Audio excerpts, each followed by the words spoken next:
हाय। अभी तक आपने हमारे ट्यूटोरियल्स में शेयर्स के बारे में थोड़ी बेसिक चीज़ें समझी। नाउ मूविंग अहेड, आज मैं आपको म्यूचुअल फंड्स के बारे में बताऊंगा।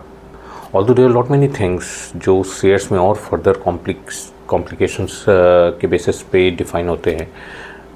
We will come to it may be in age and when we are growing up on our learning curve. लेकिन आज एक बहुत important topic, mutual funds. Let's understand what exactly are them.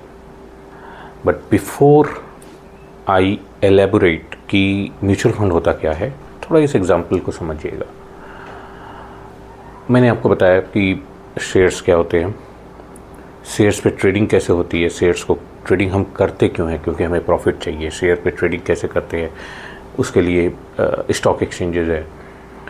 But किन shares में हमें पैसे लगाने हैं और कब लगाने हैं, That is very crucial. Just like take an example कि कोई भी अच्छा बैट्समैन है, नाउ वो हर बॉल पे शॉट नहीं मारता।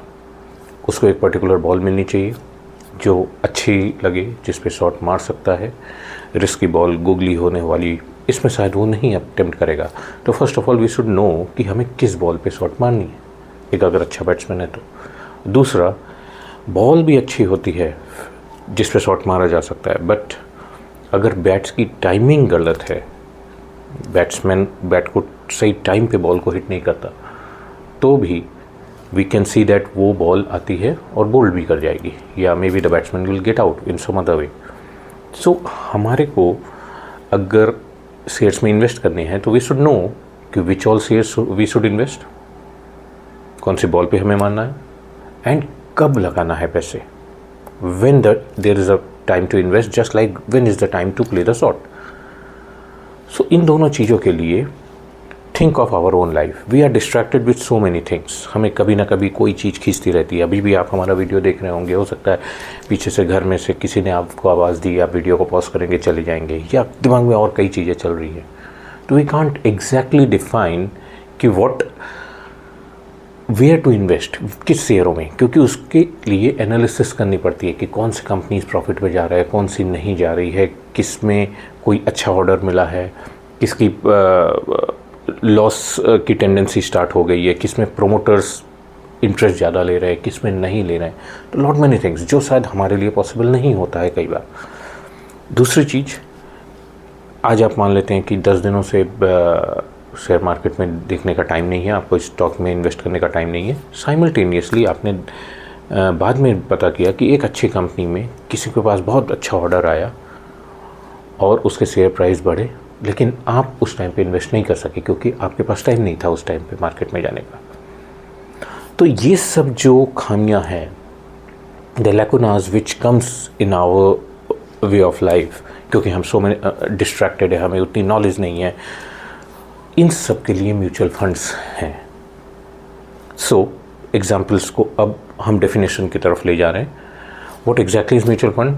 म्यूचुअल फंड में हम आपके जैसे जो इन्वेस्टर्स हैं, ये मनी को पूल करते हैं, इकट्ठा करते हैं, फिर एक ऑब्जेक्टिव, डिफाइंड ऑब्जेक्टिव के तहत हम किसी प्रोफेशनल को हायर करते हैं। समझिए कि मैं, आप सब लोग 5-10 लोग मिलके अपने हज़ार रुपये इकट्ठा किए।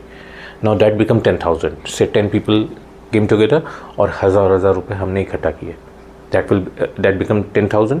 अब हमने बताया कि मुझे शेयर्स में इन्वेस्ट करना है जो हमें स्टेबल और अच्छे रिटर्न्स दे। तो इस ऑब्जेक्टिव के तहत हमने एक प्रोफेशनल हायर किया। प्रोफेशनल कौन? जिसको शेयर मार्केट की ज़्यादा नॉलेज है, कंपनीज के बारे में जो एनालिसिस करता है, और उसे बोला आप मेरे बिहाफ में पैसे लगाइए मार्केट में, क्योंकि हमारे पास टाइम नहीं है, हमारे पास एनालिसिस के टाइम नहीं है, हमारे पास पैसे लगाने के टाइम नहीं है, और हो सकता है जिस शेयर में हमें चाहिए उसमें 1,000 रुपये जो मेरा कंट्रीब्यूशन उसमें शेयर में भी ना आए, मैं उस पर भी आऊँगा आपको।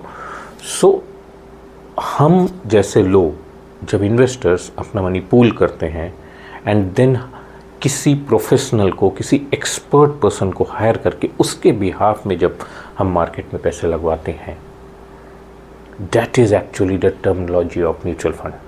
Mutually we are assembling our funds. Mutually हम और आप मिल के फ़ंड को असेंबल किए, फिर एक किसी प्रोफेशनल को हायर किया और उसने हमारे बिहाफ में पैसे लगाए मार्केट में। फिर जो उससे रिटर्न आया वो हम सब लोगों में इक्वली डिस्ट्रीब्यूट हो गया हमारे शेयर ऑफ इन्वेस्टमेंट के अकॉर्डिंग। तो एक आपको शायद डेफिनेशन थोड़ा समझ में आएगा, लेकिन मैं एग्जांपल के तौर पर समझाता हूँ। से अभी मैं आपको 5-6 शेयर्स दिखा रहा हूँ। MRF देखिए 1 लाख ऊपर से ज़्यादा की शेयर है। ये कुछ एक अच्छे कंपनीज़ के शेयर हैं। मैं ये नहीं बोल रहा हूँ कि इनके शेयर्स ही आप लेंगे तो ही आपको प्रॉफिट होगा। Just I am not favouring anything, I am just giving an example. ये सब नाम आपने सुने हुए हैं, इसलिए मैंने इन नामों को कहीं ना कहीं लिया है जिससे कि आपकी अंडरस्टैंडिंग ईजी हो। MRF is more than 1 lakh rupees का शेयर है अभी एज ऑफ नाउ।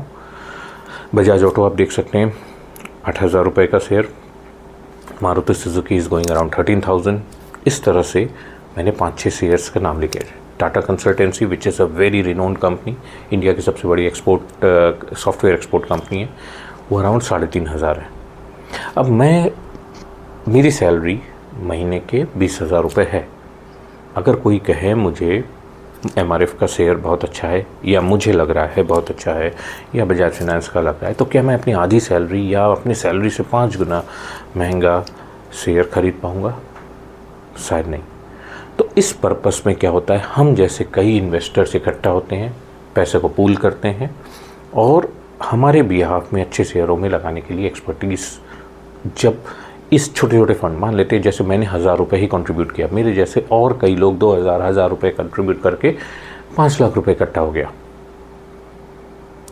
अब वो जो एक्सपर्ट है, जो प्रोफेशनल है हमारे बिहाफ में, वो 5 लाख रुपए को चाहे MRF में लगाए, चाहे बजाज फाइनेंस बजाज ऑटो में लगाए या मारुति सुजुकी में, कोई भी शेयर वो खरीद सकता है क्योंकि फ़ंड ज़्यादा है और वो अपनी एक्सपर्टीज़ में देख ले रहा है इन 5-6 शेयर में सबसे ज़्यादा अच्छा कौन है, या इसके अलावा भी न्यूमरस शेयर्स आते हैं।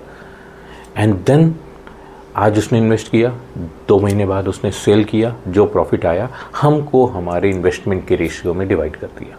तो मान लेते हैं 5 लाख रुपए में मेरे खाली 2,000 रुपये इन्वेस्टेड थे, तो मुझे 2,000 अपॉन 5 लाख इंटू जितनी हमारी मतलब ये तो हमारा शेयर हो गया, और जितना टोटल प्रॉफिट आया उसमें से 2,000 अपॉन 5 लाख करके जो रेशियो आया उसका हिस्सा मुझे मिल गया। तो this is how the concept of mutual fund works.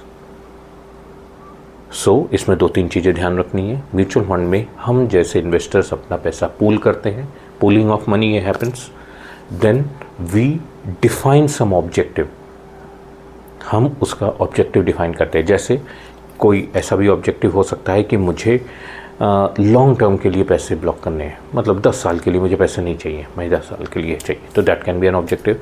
मुझे बहुत सेफ शेयर्स में पैसे लगाने हैं, बड़े कंपनीज के शेयर, तो हम ब्लू चिप कंपनीज के शेयर्स में ही पैसे लगाएंगे, ये एक ऑब्जेक्टिव हो सकता है। या मुझे रिस्क की कोई परवाह नहीं है, मुझे ज़्यादा से ज़्यादा रिटर्न चाहिए, तो स्मॉल कैप कंपनीज जो छोटी मोटी कंपनीज होती हैं जिसमें रिटर्न आने के काफ़ी उम्मीद होते हैं, क्योंकि छोटी कंपनी मार्केट में आती है वो एकदम से अच्छा भी कर जाती है और उतना ही रिस्क होता है डूबने का भी।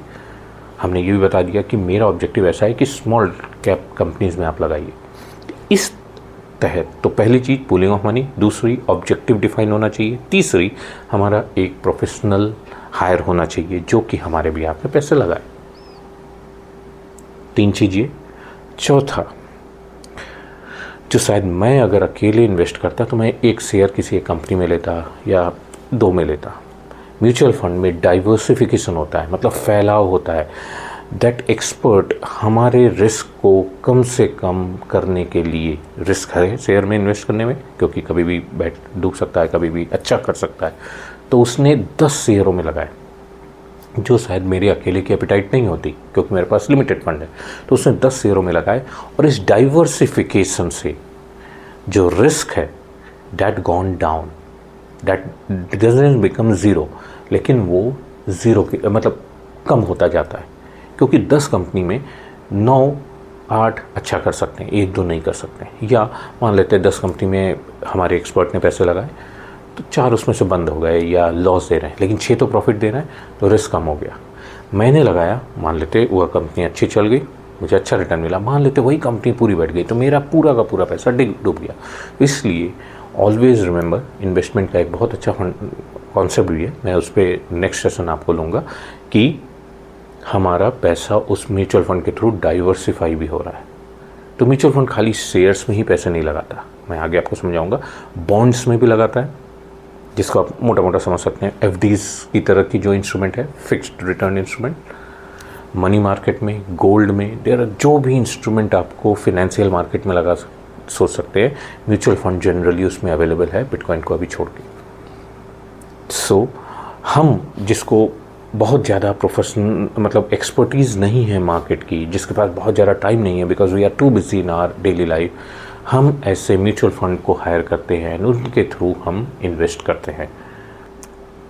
तो इसमें बेसिकली हमें मेन कुछ बातें याद रखनी है, जो मेन फैक्टर्स है म्यूचुअल फंड के लिए। एक, इसमें हम आप जैसे इन्वेस्टर्स होने चाहिए जो कि पैसे पूल करे एक डिज़ायर्ड ऑब्जेक्टिव के लिए। तो investors should be required, objectivity is required कि किस पर्पस से हमारा पैसा लगे। दूसरा, जो इस एक्सपर्टीज़ को हैंडल करता है एज अ एक्सपर्ट पर्सन, जो इस प्रोफेशनल जो इस हमारे फंड्स को मैनेज करता है, उसे हम फंड मैनेजर कहते हैं। तो there should be a fund manager who manages our fund and invest based on the objectives which we list out. So investors is required, objective is required and the fund manager. और ये fund manager actually manage कौन करता है? There is not a single person, there is an organization जिसे हम AMC कहते हैं, asset management company. तो एक म्यूचुअल फंड हाउस होता है या एसेट मैनेजमेंट कंपनी जिसके अंडर में एक स्पेशलाइज्ड फंड मैनेजर रहता है जो हमारे फंड को मैनेज करता है, and then he gives the return back to अस।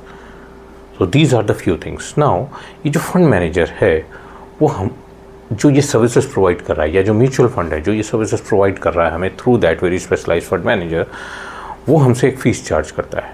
तो जैसे हमने अपने एग्जांपल में 5 लाख रुपीज़ कलेक्ट किया, ये 5 लाख रुपीज़ में वो क्या हो गया, एक नॉमिनल सा फीस से फॉर एग्जांपल 5,000 उसने डिडक्ट कर दिया। तो हमने इकट्ठा करके 5 लाख रुपए इकट्ठा किया, उसने अपनी फ़ीस काटी, बचा 4,95,000 उसने अपने बेस्ट एक्सपर्टीज़ के तहत हमारे ऑब्जेक्टिव को ध्यान में रखते हुए इन्वेस्ट किया, and then he got back some return से हमारा फंड बढ़ के 2 साल में 6 लाख हो जाता है। तो 6 लाख माइनस 5 लाख वो सारे लोगों में इक्वली इन्वेस्ट हो जाएगा जैसा जैसा हमारा शेयर रहता है उस फंड को बनाने में। तो this is how mutual fund operates. I hope this entire modus operandi आपको म्यूचुअल फंड का क्लियर हो गया होगा, जिसमें हमारे पास एक्सपर्टीज़ नहीं है, हमारे पास टाइम नहीं है, हमने किसी प्रोफेशनल को हायर किया एंड देन हमने उसके थ्रू इन्वेस्ट किया और बेस्ट ऑफ द रिटर्न भी हमें मिले। तो this is how mutual fund operates. So this is the very basic first step of mutual fund जो मैंने आज आपको बताया। इस तरह की लर्निंग्स को कंटिन्यू रखते हुए please subscribe our channel as well as like it अगर आपको वीडियो पसंद आए। Thank you.